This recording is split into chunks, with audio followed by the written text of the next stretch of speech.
today, I am very pleased to introduce to you Brian NORTON for this conference in Troyes, for the start of the doctoral school program, which turns 20 this year.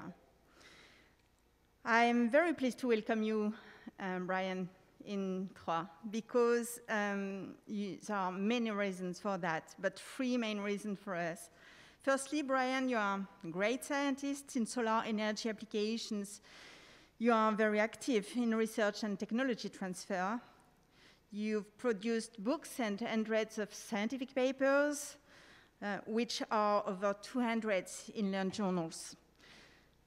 Brian is also honorary professor at Harbin Institute of Technology, University of Ulster, University of Houston, at Beijing Husi University, and is also an elected member of both the Royal Irish Academy and the Irish Academy of Engineering. Another good reason to welcome you there is also because you have been active in the evolution of Irish academic organization. As president of Dublin Institute of Technology from 2003 to 2018, you was an advocate for diversity of higher education in Ireland. You have also been associated with the relocation of Dublin Institute of Technology from a multiplicity of scattered buildings to a single city center campus, and you were a big motor for the creation of the Technological University of Dublin, which is Ireland's first technological university. In 2020, you became head of energy research in Tyndall National Institute, and you became research professor at University College Cork, as well as professor of solar energy applications at TU Dublin. Finally, Brian NORTON, due to your scientific background, you were involved in policy of development of energy transition, both in Ireland at the European level. You shared the recent study by the European Academy's Scientific Advisory Council on the decarbonization of buildings. So I really thank you, dear Brian, also for your engagement in the European University of Technology, EUT+, where you see a great opportunity to have more diversity, both for students and for research. Such as diversity of cultures, diversity of learnings, and diversity of approaches. For you, EUT+ is a new academic space of innovation. After this short introduction, I will let you present your conference today on implementing the energy transition by decarbonizing buildings in Europe.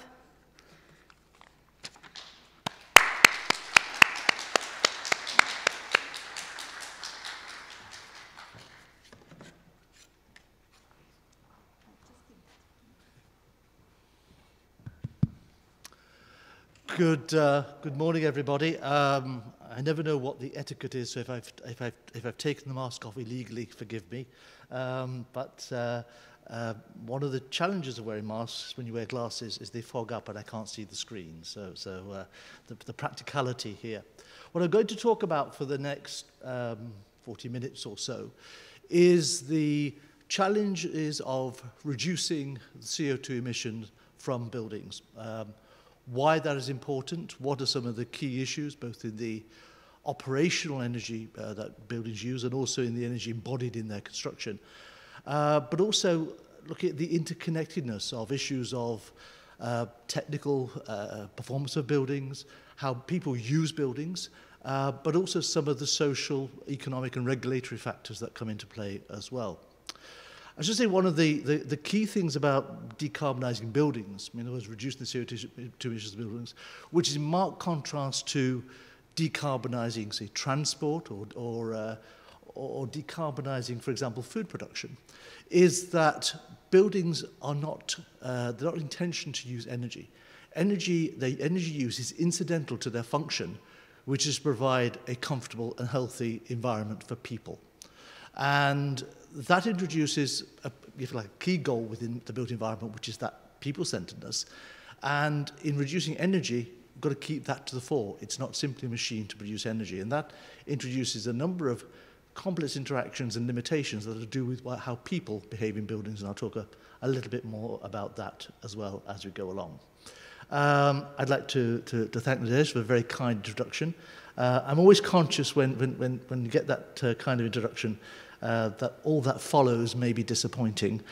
So I hope that's not the case. As you can see, my list of affiliations is on there. The International Energy Research Centre is the energy research group within Tyndall. Tyndall is a national research organisation in Ireland, based in Cork, which is in a city on the far south coast of Ireland, but I'm actually based in their office in Dublin, the capital city. MARI, which is the third thing on there, is a national consortium for research on energy, climate and marine, of which I'm one of the PIs, and as Nadesh said, I'm Professor of Solar Energy Applications in the Technological University of Dublin. So a bit of context there. Let me start off with the key thing is why are buildings important for emissions? And I think the first thing is that buildings produce some 25%, one way or another, of total EU greenhouse gas emissions. About 2/3 of those come from residential buildings and 1/3 from non-residential buildings. And a lot of those are coming from fossil fuels that are produced in the production of electricity that is used in buildings. And they will decline as the electricity production system is increasingly using renewable energy and thus decarbonised by that route.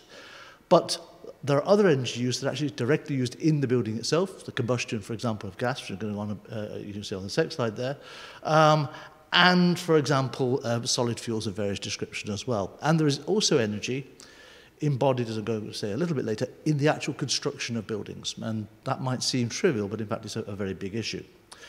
The final energy consumption is usually dominated by space heating, although cooling across Europe is growing for a variety of reasons I'm going to touch on through this lecture.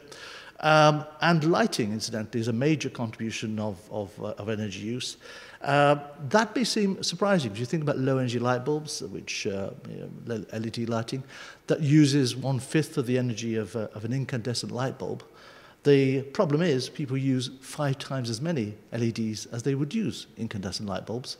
So the actual energy consumption, even though the energy consumption of each individual light fitting is much reduced, remains much the same. And in fact, because people can now think they are very energy efficient lighting, actually use rather more lighting than they would have used previously.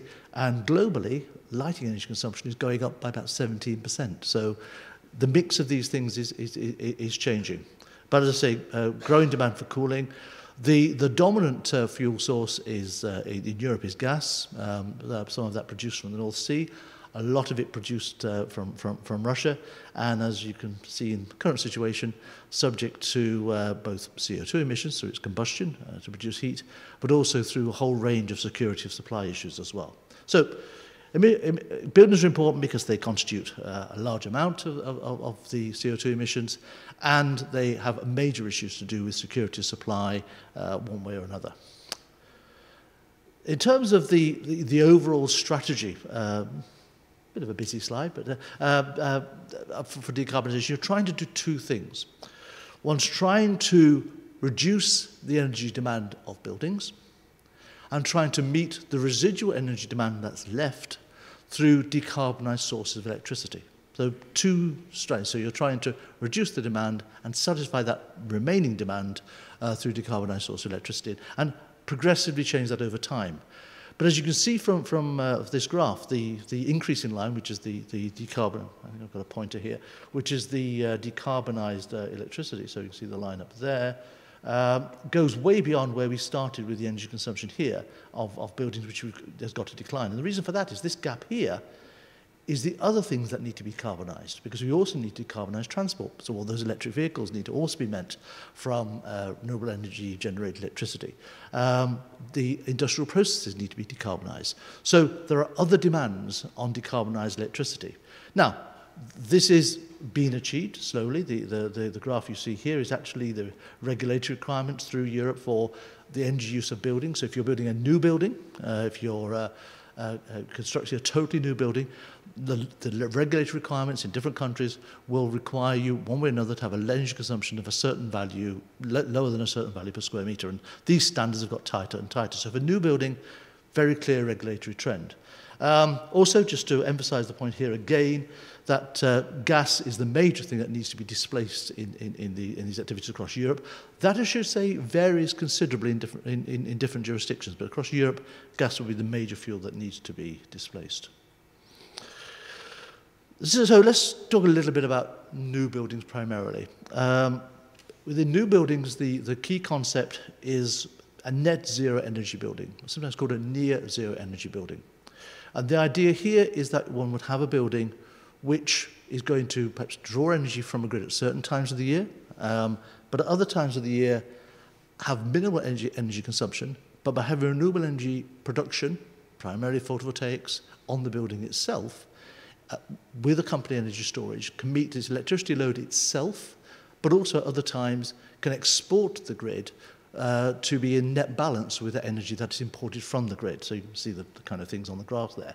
And actually, it's even possible that you have a building which is actually producing more energy in total over the year than it ever consumes. Then you have a positive energy building.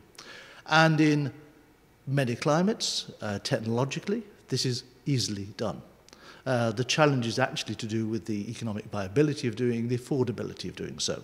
But nevertheless, this is, and you see some examples of buildings that do this, or either they are net zero or they're energy positive. And what you can see here is that a net zero energy building is agnostic as to architectural form. It doesn't look like anything in particular and can fit with any particular aesthetic paradigm. So there's a range of options that exist here. That's part of it, but also underlying this is the fact that the occupant of this building, and it could be domestic building, so it's a householder, or it could be, as my other illustration is in the bottom right-hand corner there, it could be an office building where you might have an institutional operated building, is no longer simply a consumer of energy, is no longer simply paying electricity and gas bills, but is also a producer of energy. And this terminology you see now of what is called prosumers, so they're both producers and consumers of energy. And that needs different trading systems from simply receiving a bill, an invoice which you pay for energy that you've received. And it requires a strategy as to, because if you're selling energy as well as buying energy, different tariffs, different prices for energy apply at different times, and different prices apply at different times for the energy you sell. And so around this becomes a new industry of people who are providing systems, distributed ledger systems, blockchain systems, for example, various forms of app, etc., to aggregate the energy produced and consumed by different buildings so that people can efficiently act as prosumers. Because the people in the building are only concerned that it is habitable, it's comfortable, it's well lit, okay? They aren't necessarily interested in the transactional activity of being both a producer and consumer of energy. So immediately, what seems basically a simple concept, you well insulate the building, you reduce its air change rate, you produce electricity from photovoltaics on the roof and the facade. At a technical level, sounds very straightforward. But the business models and the regulatory frameworks, this and that, become more complicated for that to be really achieved. So, at a technical level, as I say, in most climates in Europe, it is readily achievable to get to a net zero energy new building. But new buildings are only a tiny fraction of the overall building stock. So the key challenge, let me go the right way here, apologies. Yeah. So the key challenge often is to deal with the existing buildings. And here part of the issue is the conversation. And a net zero energy building is done in the concept of primary energy. And here you look at the energy flows from the production of energy at the power station through to its end consumption. And primary energy factors change with the amount of renewable energy in the system. So that you have a conversion factor within the energy production process in the power generation plant. And that conversion factor is increasingly reduced, or its influence in the overall primary energy consumption is increasingly reduced as one has more renewable energy contributions. So a building can become more NZEB simply because the energy supplying it becomes more renewable. So in terms of homeowners and meeting standards, for example, for net zero energy buildings, the actual concept is meaningless. It's an interesting technical concept, but it's actually meaningless. And one of the key things of part of this is actually looking at the actual cumulative greenhouse emissions. Because if you allow the exported photovoltaic energy to be offset against imported fossil fuels, it actually diminishes the need to actually renovate the building itself and reduce its energy consumption. So that additional energy consumption, going back to my earlier figure if I can, let me try and do this a bit better than I'm doing it, sorry. So this energy consumption at the top here, this increase in decarbonised electricity production actually has to be much greater because you aren't achieving this decrease in the energy consumption of buildings. So a proper conception of get to the slide I want to get to. So a proper conception of an NZ building that takes account of the actual greenhouse gas, the delivered energy at the building itself is critically important to realising this in the context of most homeowners. Now, for new buildings, again, that's not actually that important because it's not homeowners that are making the decisions around whether or not a building is net zero energy or not. It's generally the designers, the constructors, the regulators, okay? But it's very critical in the context of existing buildings.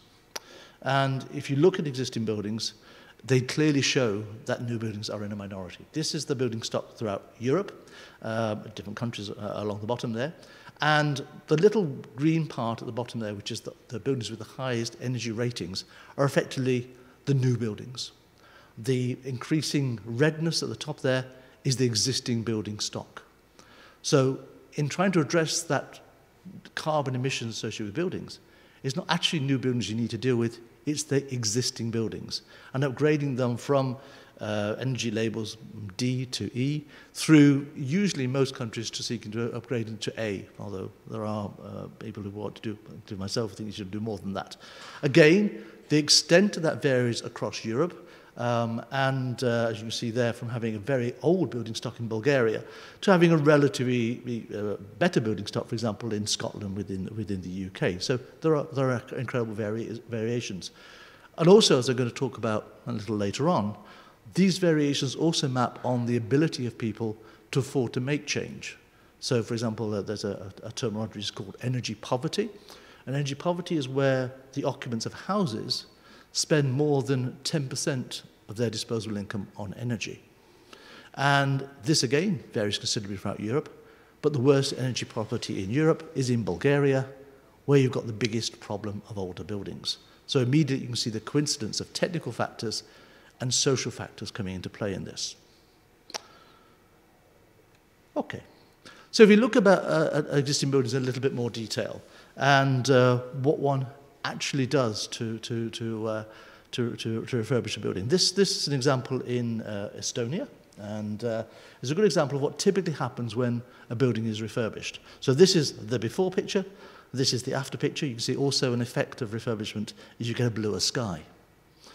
So the building is insulated, so there's better insulated. The windows are replaced, so you can see the replacement of the windows here. So you've got single glazing initially. Afterwards, in fact, in this example, it's double glazing mostly. There's some triple glazing on the back. But also, and this is an important thing, the energy rate improvement is one thing, but these are occupied buildings. The same people who occupied this before are occupying it afterwards.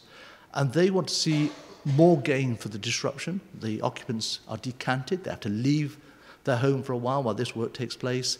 They have additional costs to bear, etc. So they want to see more gain than just a reduced energy consumption.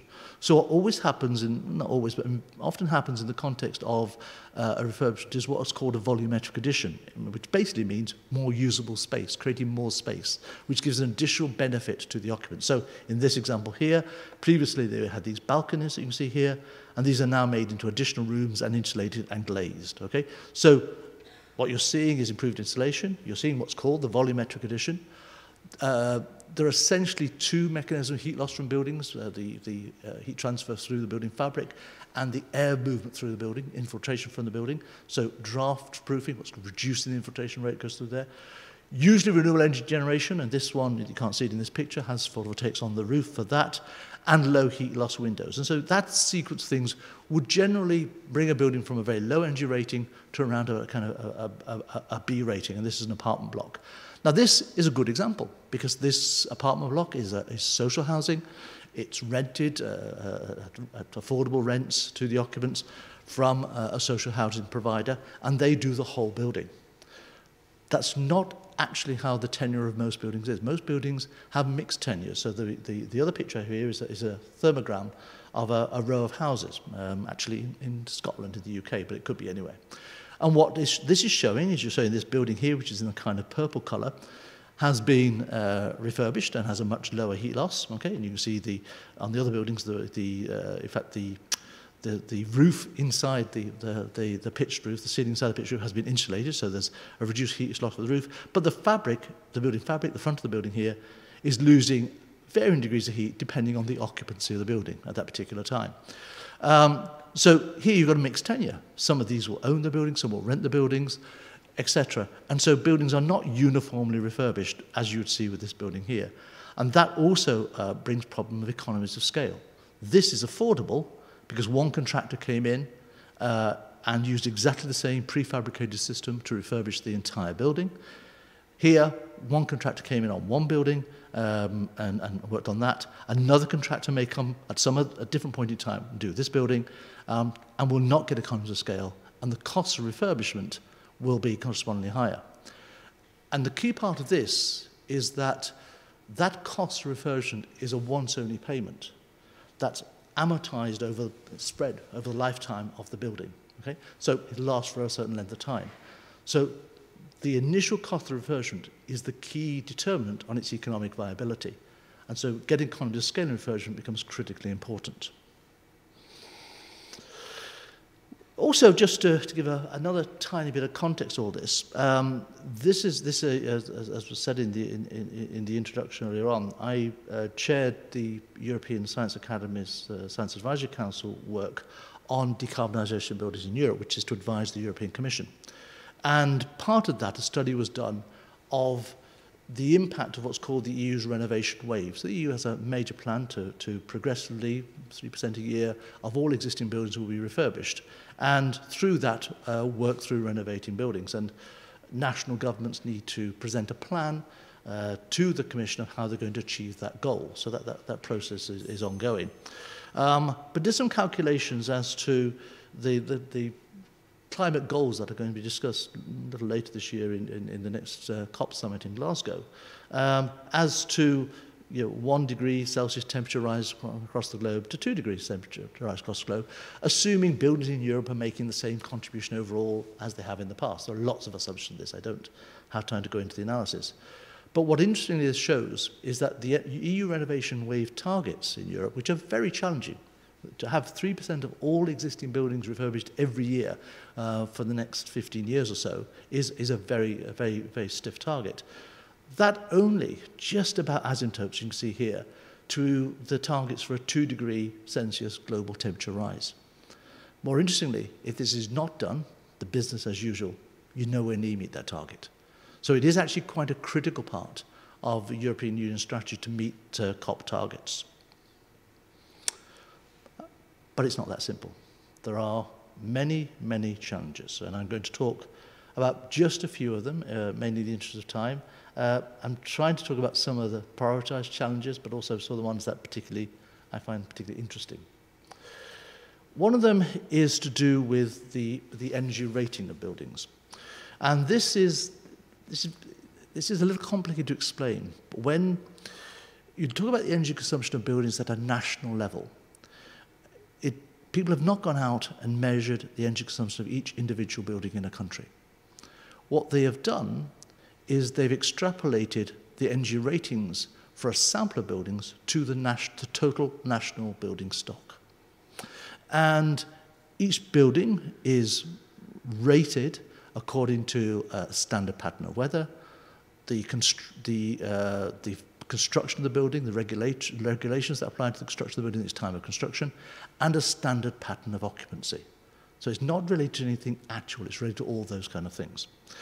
And That's then, and buildings are rated, and it depends on the national context, but they're usually rated when they're bought or sold, when there's some national grant to upgrade them, or some other intervention.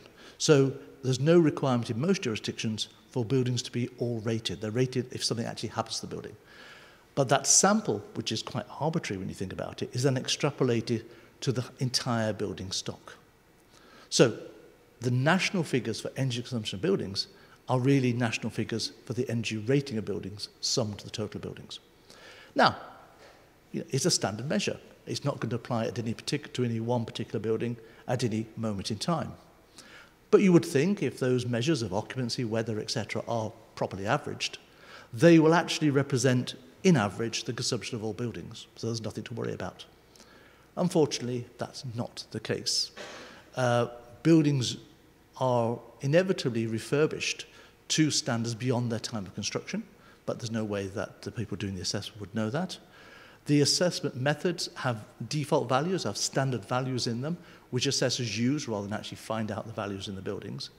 So the net effect is that buildings are actually rated to be worse than they actually are. Now that has a number of interesting consequences. One is that the expectation of policymakers from the refurbishment of existing buildings might be the expectation of decreased CO2 emissions from the refurbishment of existing buildings will be rather higher than can actually be achieved. More importantly, the actual interventions that are made in buildings, there's a cost optimum calculation which national governments and their agencies use to grant aid refurbishment, is also flawed for the same reason. So improving the energy ratings of buildings is critically important. As you can see here, you've got this calculated, the dotted blue line you see there for reference conditions, but actually the range of actual values are those two blue solid lines either line, and that just shows the huge variation, okay? And one study, and it's on the Netherlands on the left there, is actual consumption against theoretical consumption, and with some error bars in it, and this is, as I say, in the Netherlands. And you can see that the theoretical consumption of very poor buildings is much, much higher than the actual consumption. So gross overestimation of how poorly performing poor buildings are. So there's a major issue with energy ratings, which underpins all the data that is used in these studies. The other issue, and the other big challenge, is that the energy system has changed. The energy system used to comprise of a set of power stations and gas utilities that supplied electricity out from central locations to the points of consumption. You now have lots of embedded generation. Wind farms, biogas generation, hydropower, the distributed generation of PV on buildings themselves, which means that what you've got is a grid, a complex network where there are many people putting energy into the grid and many people taking out in a highly distributed system at a variety of scales and a variety of power levels. So it's a much more complicated system. And you look at buildings, you've got that PV prosumer I talked about earlier on. There's battery storage in buildings. Though in the future there'll be fuel cells in buildings, and there'll be heat storage. There already is heat storage, but there's probably going to be more heat storage as well. But if you've got an electric vehicle and you've got a small apartment with a relatively low electricity consumption, and that vehicle is charged all day somewhere, and you come back home and it's not discharged, do you use that battery to power the electricity in your building? It may be a possibility. And indeed, in certain contexts, that would work. So the coupling of transport, industry to buildings becomes important.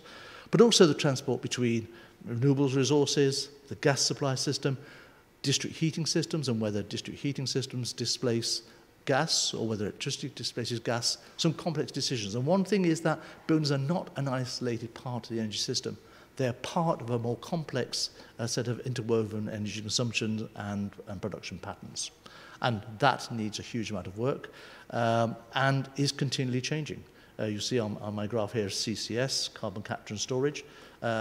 Again, as that emerges, that will play an increasing part. You're seeing hydrogen on here. Hydrogen is probably not going to be used in the domestic context because if you're making green hydrogen, you're making it with photovoltaics or wind, and it's always going to be more expensive than the photovoltaic, using the photovoltaic or wind electricity directly, because you've got another process involved. But for vehicles, particularly for buses and trucks, it's going to be more viable than electricity, and for industrial processes. So you're going to see a mix change in terms of the energy mix that will then affect what energy can be used in buildings. So so the complex system aspects also do need to be considered. Another very important issue is indoor air quality.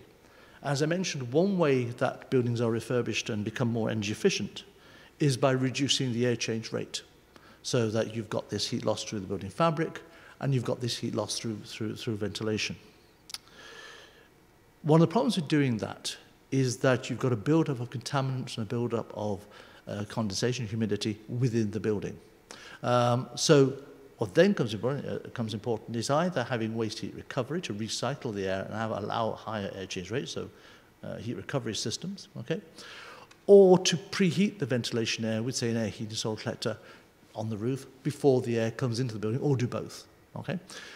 This has now come right to the fore, because one of the big concerns post the COVID pandemic has been the ventilation rates of buildings. And the desire to reduce ventilation rates from an energy perspective on one hand has been totally counteracted with the need to increase ventilation rates so that you are flushing the building's air and reducing the amount of airborne viruses that are within the building.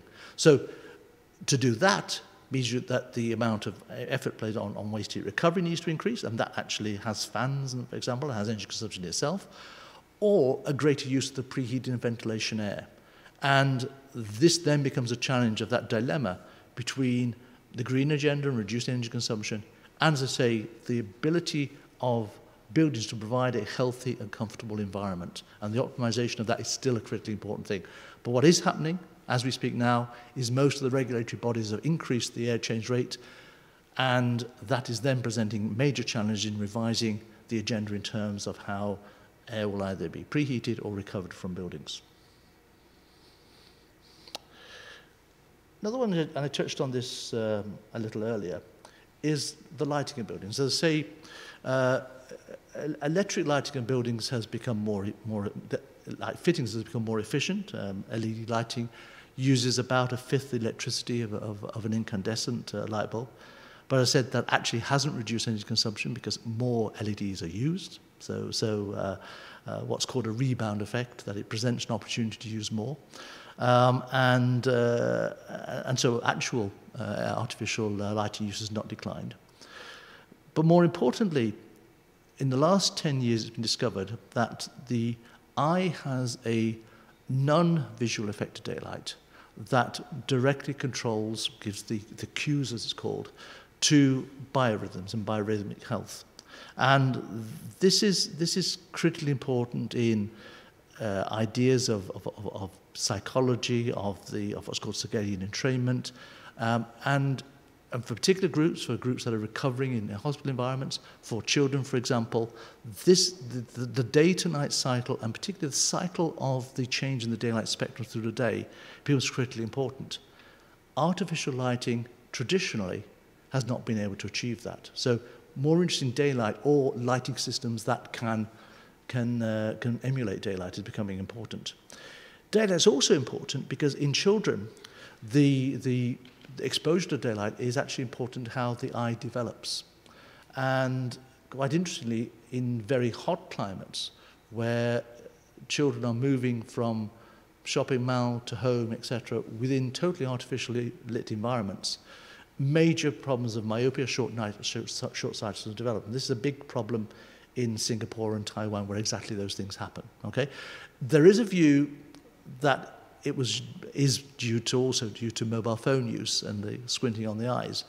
But interesting enough, if you look at a sort of test case on this, Finland, which has some of the highest mobile phone use, but doesn't have this high use of artificial lighting, okay, doesn't have the same problem. So there certainly may be an impact of mobile phone use, but it's probably more to do with lack of exposure to sunlight and the development of myopia. And also, exposure to sunlight is important for vitamin D, for the skin, etc. So daylight is becoming important. That is not new. I've got a few examples here of actual buildings which were part of a movement of exposing buildings to daylight, actually for disinfection. And that was a very big part of having very brightly lit daylight. And the old idea of healing daylight goes back to the last century. So there's a lot of ideas around daylight. And systems developed, these are at TU Darmstadt, for deflecting daylight deep into buildings to displace electric lighting. Now, one of the challenges of deflecting systems, in fact, is that they can look very good at a distance. You can see from this picture here. But you see the parked cars just here, because of their closeness to the prismatic glazing here, you get an undesirable effect of actually obviously reflecting the colours of the vehicles outside at close proximity. So developing daylight systems that can deflect light deep in the building and displace electric lighting and do it in a way that emulates the changes in the solar spectrum through the day is a very active area of current research. And, as I say, produces both electric light use, which is one objective from a decarbonation perspective, but also meets the health aspects within buildings themselves. Then a critically important part is that buildings don't just use energy in their heating and cooling and lighting. They use energy in being constructed. The very material they're made from are extracted from the ground, they're processed, they're transported, they're made into products. All those things use energy. And that embodied energy in buildings can be very, very important. About half the energy use in many buildings is the embodied energy in the building. And that has important implications in looking into decarbonisation. And to decarbonise building, you've got to both reduce the operating and the embodied energy. So for a new building, for example, try to reuse existing building materials. Try to use recycled materials. Try to use more timber, which is certainly for the duration of being used in the building is a kind of carbon sink, and use less new steel, new concrete. I said to someone earlier on I was going to mention concrete once. I think that's the mention of concrete. So it's important that those things are considered. Now, in new build, that's very straightforward. But remember, the bulk of the emissions are in existing buildings. And when you refurbish the building, when you improve the building to reduce energy use, you also entail embodied energy. So you've got this embodied energy, this rather strange sort of beige colour, peach colour that I've got there, the operating energy of the building there, but you've got materials and energy at the point of refurbishment. And as you do more of this, that acts against the operating energy you've actually sought to reduce. The gradient of this line you've actually reduced. So if you put more energy into the materials, yes, you reduce the gradient of the operating energy over lifetime, but the balance of these two may actually be neutral. You may have saved no energy, you may have saved no CO2 emissions when the balance of the two together. The pyramid, by the way, here is actually the pyramid of embodied energy per cubic metre, and I don't expect to be able to see it, and there are lots of these kind of diagrams. But basically what you are seeing is wood at the bottom and concrete and steel as being the most energy intensive. Now, that depends on where exactly it's sourced, how exactly it's produced, and to what extent recycled materials are used. So in trying to address embodied energy, it comes a choice of regulation, design choices, and component selection. And certainly there needs to be regulation so that things can actually be checked as to whether steel that claims to be recycled is really recycled, for example, and there needs to be regulation. And certainly from a design perspective, that then having got the regulation in place, that is then a component selection that chooses the least embodied energy materials. But there are also design choices. If I give you an example of that, if you're seeking to reduce the heat loss through a window, you can have a triple glazed window, 3 sheets of glass with air between them, okay? And that will give you a U value of about 1 Watts per square per Kelvin. Or you can have evacuated glazing, where you've got 2 sheets of glass and a vacuum between them and a contiguous seal around the edge. And that would also give you about 1 Watts per square per Kelvin. But the triple glazed window is 3 panes of glass. The evacuated window is 2 panes of glass. So you have half as much glass again in the triple glazed window for exactly the same performance. So it's not just a matter of regulation of materials sector, it's actually about design choices as well. Now, I've been involved in advising the Commission on these issues, European Commission on these issues. And their view is, and industry bodies that also lobby the Commission, is that this should entirely be about regulation. Designers don't have a role in this. How would they know where the materials will come from, etc.? But as you see, it's not as simple as just regulation. and actually how the building design is a critical part of this. And I think that attitude is beginning to slowly change. At a technical level, the interesting thing is that payback period, so that this graph here, the red line is just business as usual, okay? And if you do various levels of renovation, you reduce the gradient of this, so that if you've got a near zero energy building, deep renovation, you've actually reduced your cumulative emissions, okay? But the critical time is you're actually going to incur embodied energy in doing that, so you've got a payback period by which the reduction in operational energy effectively, if you like, pays back the additional energy that you've used, the additional greenhouse gases you've incurred by virtue of the embodied energy. And that will be a number of years. But unfortunately, that period is now at the very time when we're trying to reduce global emissions. So one needs extreme care, not just looking at the embodied energy, not just looking at operational energy, but also at the embodied energy as well. All of this is set in a whole set of economic and social and regulatory and business contexts. And I don't know how many people in this room are homeowners, but a substantial energy renovation is an expensive exercise. And how it's afforded is a practical decision. And there are a variety of methods, and basically what they come down to is either increasing things into buildings that are mortgages to pay that back, or having some part of the energy saving being effectively also a kind of long-term loan that's paid back from the energy saving. So it doesn't cost you more money, but rather than spend the money on energy, you're spending some of it on a long-term loan that's paying back the energy costs. And that loan might be provided by a provider that charges no interest or low interest, for example. It is not, though, that simple sometimes. What happens when a building is sold? Who has the liability for that cost? What happens with the complexity of tenure? That you might have a social landlord, you might have a private landlord. Your landlord having to refurbish the building when the benefits accrue to the tenant, not the landlord, incurs costs that they may not be recovered through rent. So a whole lot of complexity comes to this, and also, as I say, that one of fuel poverty. That if people who have 10% of their income is spent on energy, are seeking to renovate their building, they do not have the money to do it. And no matter what the price signal is, it's not going to happen. Now, this is actually quite important because one of the strategies that the European Commission was going to do was the idea of building renovation of buildings into the emissions trading scheme, which essentially works by giving price signals. In other words, that if you use more energy, you have much higher prices, and so you'll take measures to reduce it, and trying to bring buildings into emission trading scheme. That would be a disaster for those in fuel poverty, because it just take them further into poverty. Now the solution is, and the Commission's current thinking, is to do that, bring buildings into the emissions trading scheme, so you'll see higher fuel costs, but recycle some of that money back to provide those on low income with the means to refurbish their buildings. But here's an interesting comment on that. The Commission has a competence, as they call it, in the area of energy, in the area of building products and their regulation, because they're traded throughout Europe.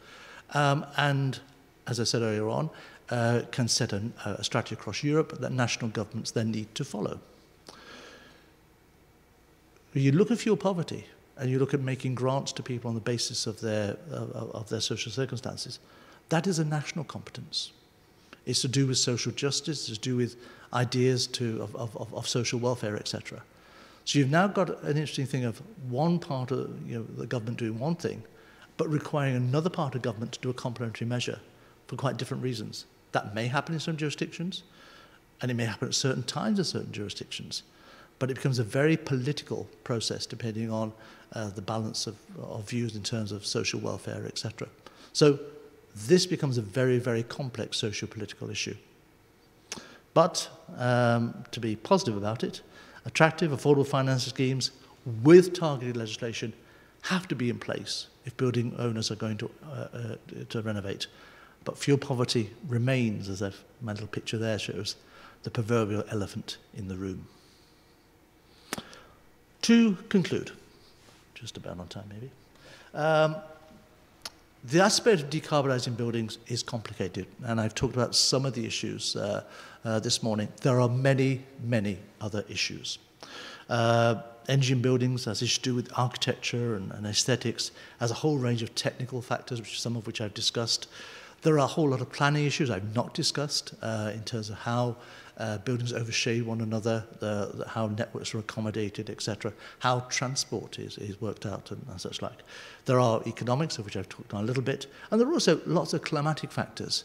And interestingly enough, one aspect of, for example, sometimes refurbishing buildings can be the fact that you end up with low energy consumption in winter, but overheating in summer, and particularly as we're seeing as climate extremes begin to grow, which leads to urban heat islands, which leads to very different weather conditions in urban areas from the adjacent rural areas. So a whole lot of very complex interactions that need to be navigated. There are huge benefits that ensue. That you're meeting those goals of a 2 degrees C temperature rise if you do the refurbishment and if you have lots of energy efficient new buildings. And there is reduced energy consumption, there's better comfort in buildings, better daylight, etc. But those benefits accrue to different stakeholders. They accrue to the state, in meeting and wider humanity in terms of those wider goals. They accrue perhaps to the particular people in the building. They may accrue to landlords, they may accrue to the system as a whole. So there's not a uniform set of stakeholders that benefit. So consensus on this is critically important. To conclude, there is no silver bullet, no single one measure for decarbonising buildings. There needs to be legislative frameworks that deliver it, and both decarbonise energy supplies and deliver those near-zero energy greenhouse gas emission buildings. There needs to be a complete phasing out of fossil fuels, and that goes against huge vested interests within those markets, particularly in gas, and supply more renewable electricity and decarbonise fuels, district heating, hydrogen, etc. They need to reduce the energy needs in buildings so they can be largely met by renewable energies in an integrated energy system together with transport and industry sectors, and seeing that as a holistic system. And as I think I've hopefully convinced you, you need to reduce the embodied greenhouse gas emissions in building materials, their components and their processes. And one implication of that, by the way, is that you should stop demolishing buildings. In many countries, you need permission to build a building. You don't need permission to demolish one. But in fact, part of that would be introducing that.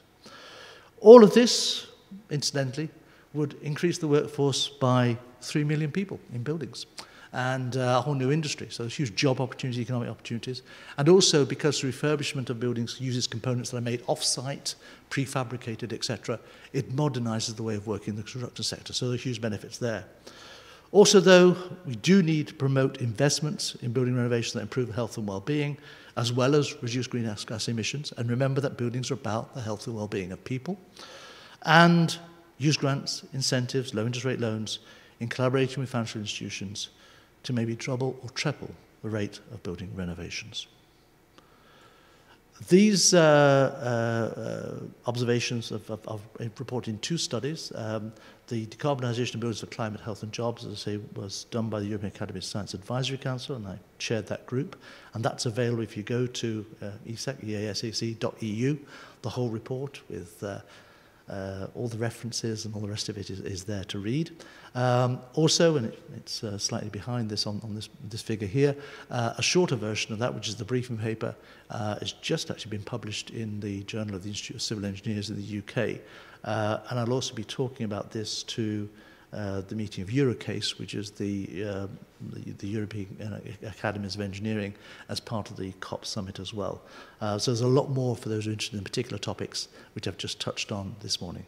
It's been a pleasure to talk to you. Thank you very much, ladies and gentlemen. Thank you.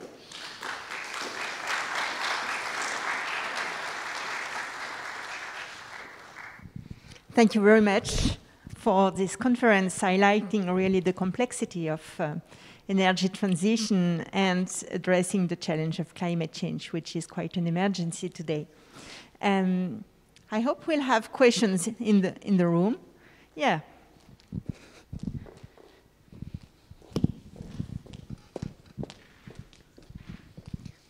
Thank you very much, Brian. This is such a complex problem, and it's great to really hear you break it down and show us the complexity in much greater detail.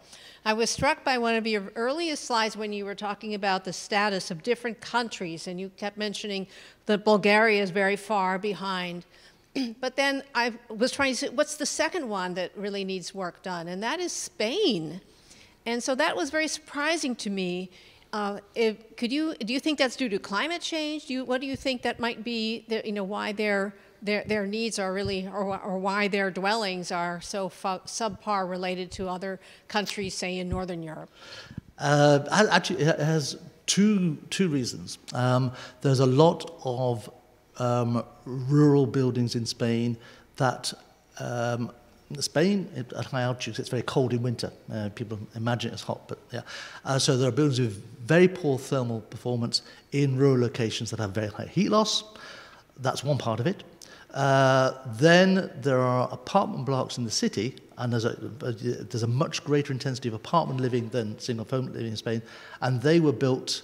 The regulations for those didn't change from 1964, from memory, maybe 65, until like 2000. So the regulations simply didn't improve. And also, quite a lot of Spanish people have two dwellings. They'll have that apartment in the city, and they'll have a place in the country, which means that the area per person is also higher. So you combine all those effects together, you get that number, basically.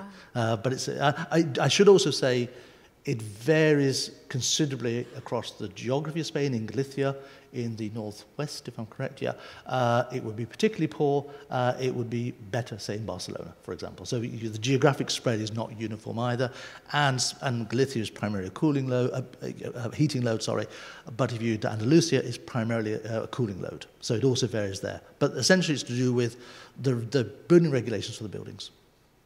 Thank you. Another quick question. Yeah. So, maybe you can comment about the rate at which green electricity is becoming available in Europe or European countries, because with all the interest in electrification, if you're using coal-powered power plants, you are not producing green energy. So there's a real need to go through that transition. You mentioned get rid of fossil fuels, but still, so how is that progressing? Depends where you are in Europe. I'm in Ireland, and for those of you not visited Ireland, if you haven't, why not? So do come and see us. But Ireland has the distinguishing characteristic of the climate is horizontal rain, and that means that you've got lots of wind. So we have got very, very high wind penetration, and you're looking on some days you've been 100%, regularly being 80%, for example. So that potential is there. You're seeing similar numbers in Denmark, similar numbers in some parts of the Netherlands, etc. So if you go to Poland, you're looking at a large amount of coal, not gas, coal in the system. A lot of it is actually fueling district heating systems, okay? And it's district heating systems there that need to decarbonize. The route there is seen as waste heat, but waste heat sometimes is seen as kind of so like 50% renewable. So it's a very variable picture. Increasingly, what you are seeing, and again, it's a variable picture, but it's a correctly variable picture, you know what I mean? Because the opportunities to do with the climate, the opportunities to do with the type of buildings, etc., are different in different places. You're seeing some places a lot more distributed use of PV. And that meaning that your overall energy consumption is going down, and there's a lot more self-consumption. So you'd see that, for example, strongly in Austria, for example. So it's variable, okay? And I think the overall trend is in the right direction, but the vested interests around gas networks and around coal are a social, political, cultural barrier in many places. There's not, I would say, with the way the technology has evolved, how the costs have declined. If you look at the second generation wind, for example, on existing sites, which uses the infrastructure of the first generation wind, it's behind lower cost than coal for electricity consumption. PV continues to go down in costs, etc. So it's not so much the technical drivers, it's more to do with entrenched suppliers into markets and the political issues around that. And some of you may follow the the recent, very recent German election, we'll see that is a live subject of political debate, with largely a consensus that actually one needs to move to renewable electricity as, to a varying degree, part of the platforms of all parties in that debate. So it's an interesting, but it is political primarily. Great, very interesting talk. So I was surprised to see that cooling was such a small part of the energy consumption in at least in Europe. And that must be a very European thing, because if you go to the United States, to Singapore, I mean, I think cooling is a major issue. So there's a whole, I'm talking here about the decarbonisation of buildings in Europe. Let me get to my end thing here. There's a whole other lecture on decarbonisation of buildings in North America, because the amount of energy consumption per square metre is much higher. And the price structures are quite different. There's also geographic variability. And there are the cultural norms associated with heating and cooling building are different. In most of Europe, the building envelope is in equilibrium with the outside environment to some extent for certain parts of the year. And either side of that, you either heat or cool the building. But the margin at which you primarily heat the building is, people are willing to get quite cold before you heat the building, all right? They're also willing to open the window if it gets quite warm, and only then introduce cooling. With respect, in the US, that window is much, much smaller, and it's automatically controlled till you get cooling loads, which are probably unnecessary. Okay, and so and is always mechanical, rather than seeking to do passive cooling as well. The unwillingness to open the window. So there's a whole lot of cultural factors tied in with that. In Singapore, a place I have family, so I'm very, very familiar with. It is a slightly different problem, in that there you do have a very oppressive climate, and cooling is necessary as part of that. And there, I think there's been great strides, and continue to be great strides, on using renewable energy for cooling and designing buildings not to incur the cooling load in the first place. In other words, you're like the exact obverse of the European thing of looking at heating loads. And I would be very positive about the trends there, both around cooling and urban heat islands, etc. The US, there are many innovative scientists, but they aren't having quite the traction in some of the cultural factors around the addiction to air conditioning. Maybe that shouldn't be recorded, sorry.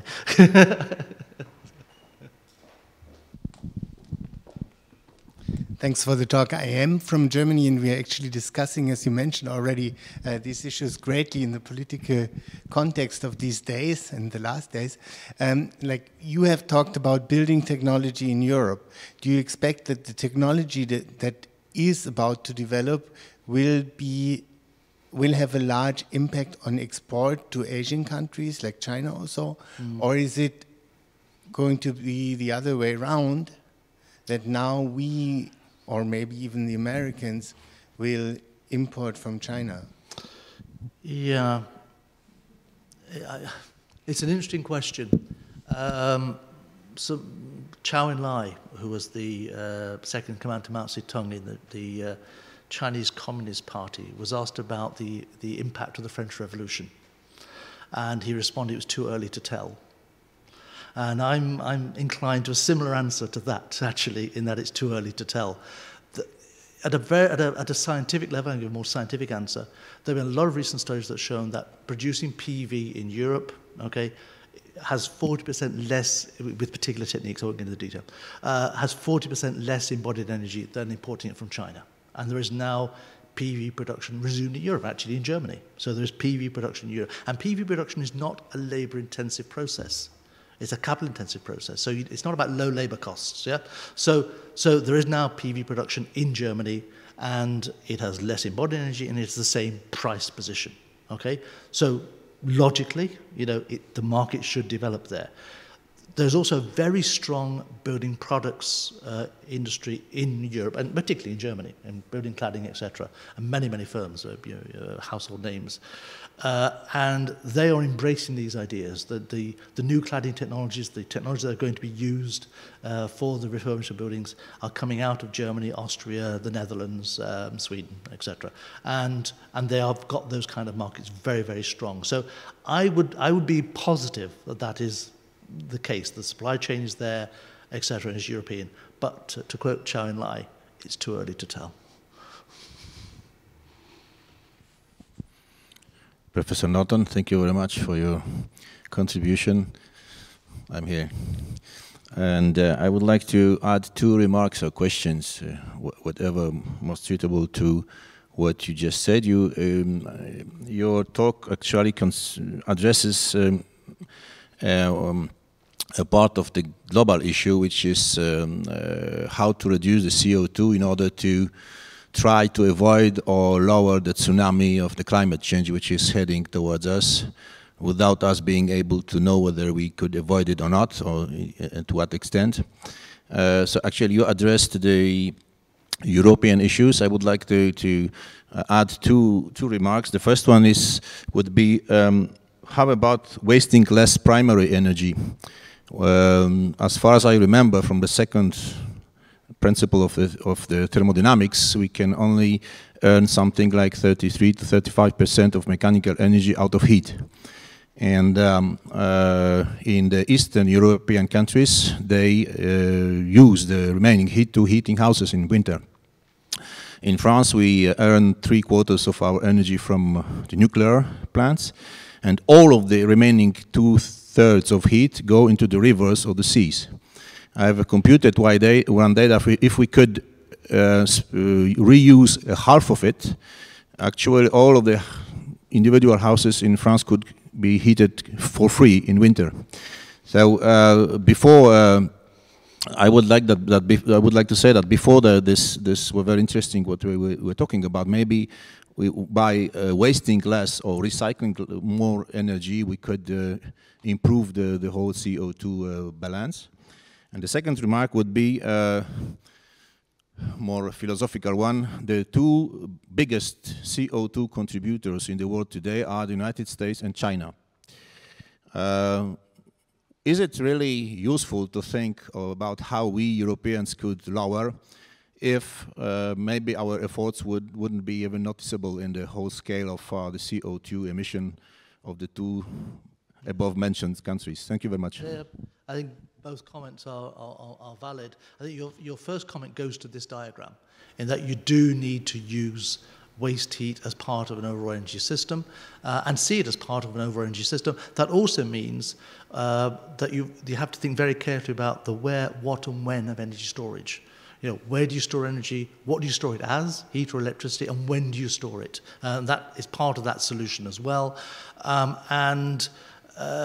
Yeah, you should use, and for example, one development in Dublin, capital city of Ireland, right now is the waste heat from a data center being used for a district heating scheme, for example. So seeing things integrated like that. In Eastern Europe, on the district heating schemes, the problem is slightly different. If you looked in Poland, Czech Republic, the district heating systems are coal-fired.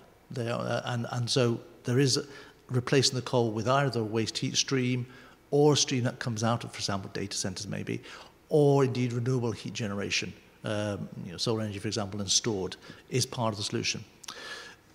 China and America, you are right. I don't think, though, because they are the major producer of CO2 emissions, that others can abdicate responsibility. I think there is still a responsibility to do and make a contribution. And indeed, it is arguable that, in fact, the increase in CO2 emissions in China is because Europe and the US has actually offshored a lot of their energy-intensive industries to China or to Indonesia or wherever. So, in fact, the problem is not the Chinese one. It's a problem of how supply chains have worked and where industries have moved to. So, I think there's a responsibility of leadership. There's a responsibility of example, and there is evidence. I would say that perhaps beginning to see some changes there, and certainly and I would only say it's evidence, I wouldn't say there's no tangibles yet, but you're seeing commitments on China's part not to do coal-fired outside China anymore. As many people in this room have visited China, and there are huge strides around solar and wind, etc., and that have been taken there. And the building standards have been radically overhauled, and they have very good, for example, solar thermal industry, and something I've not discussed, it's something I do a lot of work on, but solar thermal for water heating, important. And they have an industry where you can install a solar thermal collector. Installation costs are a big part of this. In a quarter of an hour. In Ireland, that would take several days. So there are some things that do very, very well. But I'd be wary of criticising others when the reason they have those industries is because of choices that have been made as to where people are seeking supply chains, often to exploit low labour costs. And so the problem is not simply somebody else's problem. It's often been made by ourselves, both there and locally. Good morning. So I want to keep following on the remark that has been made about the responsibility of European countries with the decarbonization. Of course, European countries have a lot of responsibilities about that, but all these responsibilities represent also investment, because as an old continent, we have a lot of historical architecture, and it's kind of difficult, I think, to make them more responsible. I mean, for example, in Paris, it's really difficult with the Haussmannian architecture to make it decarbonized. So do you think that it is really possible for European countries to invest all the financial and economic progress, and beside of that China or countries like that don't do the same thing than European countries? Yeah, to some extent, it's I reflect on my previous answer. I simply because others don't do something doesn't mean that the responsibility doesn't fall to oneself. I think there are moral imperatives that come into this, and if there's an opportunity to do something, one should take it, and perhaps provide an example to others of what can be done. So I think that's part of the argument, I think. More interestingly, though, and talking around the refurbishment of buildings, it is an industrial sector, and the development of that as an industry creates jobs. Those people doing those jobs pay taxes. That comes back into the economy. And you might be surprised to know that interventions in buildings are often made. You know, they are redecorated, they are modernized, they're remodeled, they are rewired. All those things happen as a matter of course. And refurbishment can take place at those junctures in time, okay? And with the right skills development, etc., can be seen as part of those kind of activities. At a technical level, for example, there's a lot of advances around secondary windows, which, you know, again, can make existing windows energy efficient, but we work within a historic context. And there's a large amount of work, particularly in Italy, on the energy refurbishment of heritage buildings. So you know, there are a lot of opportunities that can be taken, and with the right kind of interventions and looking at it from a holistic viewpoint of both the job creation, the tax base, etc. And for example, the use of recycled materials, etc. The whole industries that emerge from this create new business opportunities to create a circular economy. But it is not business as usual. It is a different model. And I think the challenge is to embrace that model and to make it work. Markets are sometimes seen as a kind of hidden hand, you know, in some kind of way. But actually, markets and an economy is a human construct. And we can construct economics as we see fit. You know, and I think bringing in an agenda which is about having a sustainable future, about those Brundtland ideas of sustainability for future generations is a perspective that needs to inform public policy.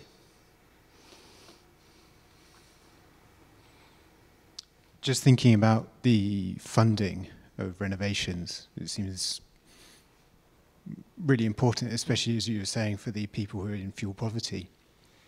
Would it be possible to have some sort of carbon credit system for either funding renovations for either avoided carbon emissions or using carbon negative materials? Because it could be a good way of funding those renovations. Yeah, and that has actually been done. There were large-scale schemes for social housing providers from the European Investment Bank called Jessica, I don't know what the acronym stands for, but anyway, which both gave actually a grant, which was for deciding what the intervention should be, and then providing very low-cost loans, in fact, the interest-free loans at one point, and that was for major social housing providers to make interventions. So that is done. There are ideas that say of bringing building energy use into the emission trading scheme, which part of that is the idea of a carbon credits model. But as I said, I won't repeat the arguments. There are challenges in how you bring that in, but without getting fuel poor people, energy poor people, more energy poor. So there are some public policy challenges, but yes, all those kind of things are there. At a very practical level, though, remember this: when you refurbish a building to reduce greenhouse gas emissions, you're doing that by reducing the energy use, and energy costs money. So there's actually a financial saving to the occupant, and if you can amortize that over a long period, okay, that the cost of doing that can be only a part, say 50% of the energy saving, so that people see a 50% energy saving, they see part of that part, but the other part is going on a loan to pay for it, so that effectively there's no cost, and that needs structuring of loans over long-term government bond type things to do that. And I think there are models developed of that, and in some jurisdictions those are being applied and explored. So we'll see.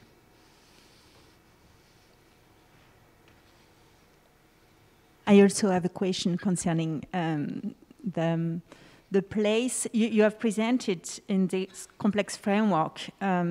This complexity with this scheme. But there are also other complexities linked with other stakes of sustainability, for instance, concerning critical resources, these kind of things, biodiversity loss also.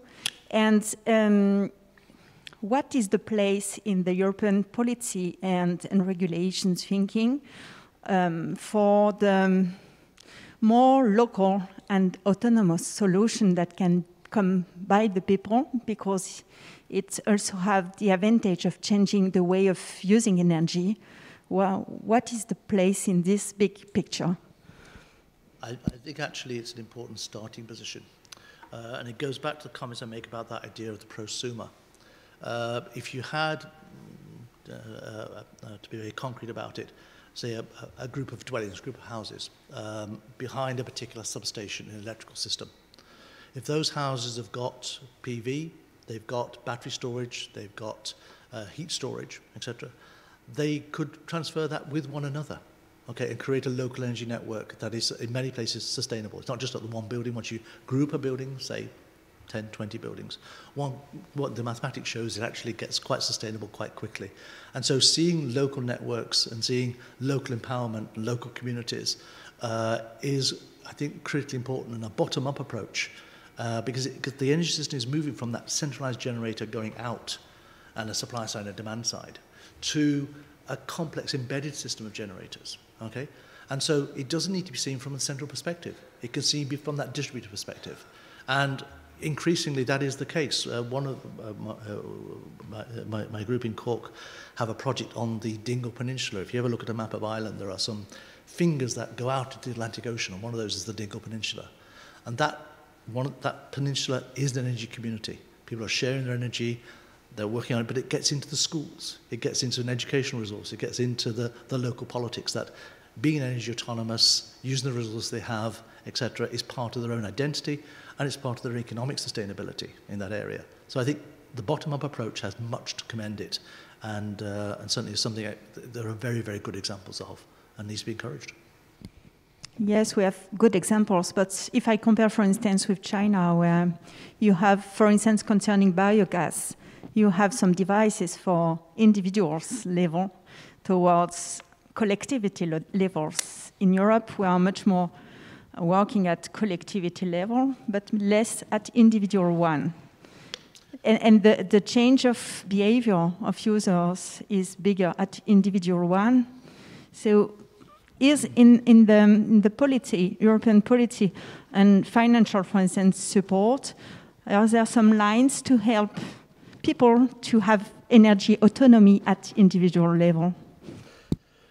I think there are. And as I say, in the Irish example, I can think of them in the Netherlands, in Austria. Very strong activity. I would, if you want to see this in work in Austria. And actually, the Austrian example comes out of a tradition of, in fact, fuel wood being conserved from summer to winter, and people being responsible for their own heating. So it does come into aspects of national culture and things like that. And where systems have been traditionally more centralised, and the balancing has been done at the central level, it is more difficult to introduce that kind of decentralised approach. But where that's not been the case, so in Ireland there'll be a very strong decentralised approach in some areas. Austria would be my poster child for that. Some parts of India would be, incidentally, which is interesting. But in other systems, I'll actually give you a French example. Electricity de France has a system where it can control domestic water heating systems to use off-peak electricity. Okay, and the householder doesn't know. They sign up for this. They don't know that that's actually what's happening. They're storing electricity, excess electricity on the grid, and that's partly because the way nuclear power stations work is base load into the grid, and you always have to use it. A system like that is more difficult to become local. Okay, because it's conceived centrally, okay? But where that's not the case, it's more possible. Thank you. Any other questions?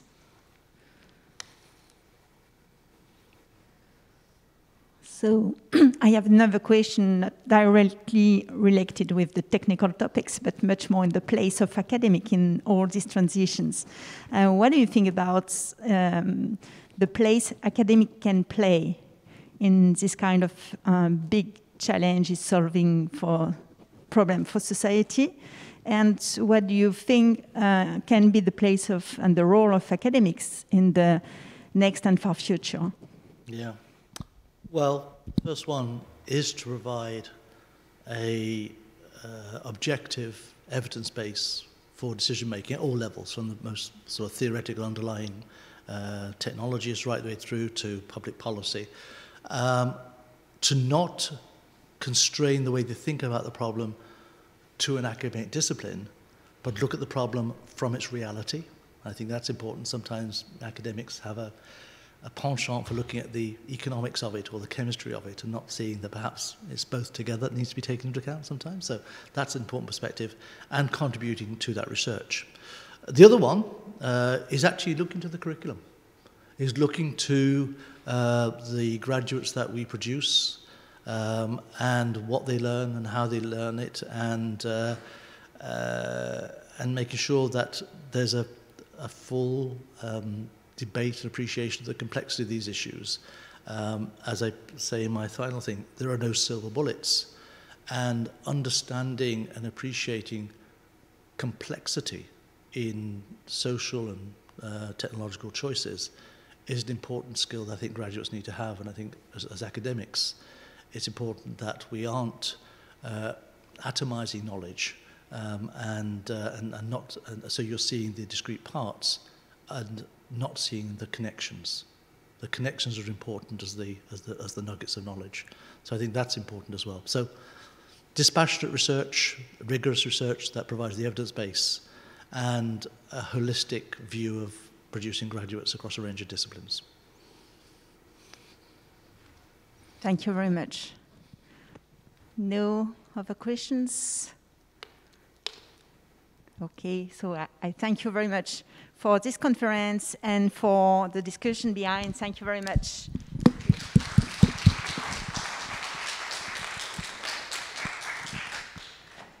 if you have just a final message for the PhD student who are in the room, then we can conclude on that and then let them go. Yeah?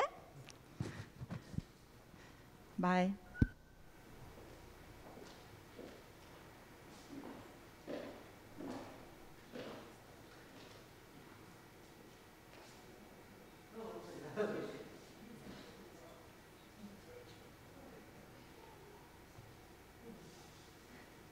You don't want to go, an added word. So I have to take this off to speak. Actually, yeah, how many PhD students do we have in the room? Can you raise your hands? Higher. Go on, be proud of it. Yeah, I should tell you, when students don't respond when I give lectures, I usually go up and give them the microphone and ask them to explain something to me. I can't do that with COVID, so you should be relieved about that to start with. No, one of the things, wherever you are in your PhD, one of the things I would say is be always on top of the literature that you're looking at in the discipline, and don't see that as an activity you do at the beginning of the research, but you keep doing all the way through. Always aspire to get to the nub of the research question you're addressing, and really think through what exactly is the challenge you're doing. And the other thing I would suggest is in anything, look at the assumptions you're making, whether that's experimental work or theoretical work or whatever, and not just the ones that are obvious, but the tacit assumptions you're making that you just take for granted. Okay, and kind of rank those assumptions you're making, and then test them. You might be surprised sometimes that things that you take for granted have a very, very big effect. And also, don't be daunted by your peers. Everyone progresses from somewhere else, and just because you see people with huge records or whatever, it's actually meaningless. Everyone starts somewhere, and everyone makes the same contribution, and everyone builds on what others have done. And I look forward to some of the work, and I had the opportunity before I did this to visit some labs. I look forward to seeing the output of the students here, and I say I won't be able to ask you what you all do in the journals in the future, and its influence on others as well. I wish you well. Thank you. Thank you very much. So that's the end of this conference. We can join outside if you want for the break. And thank you very much for joining us this morning, and see you again. Bye-bye.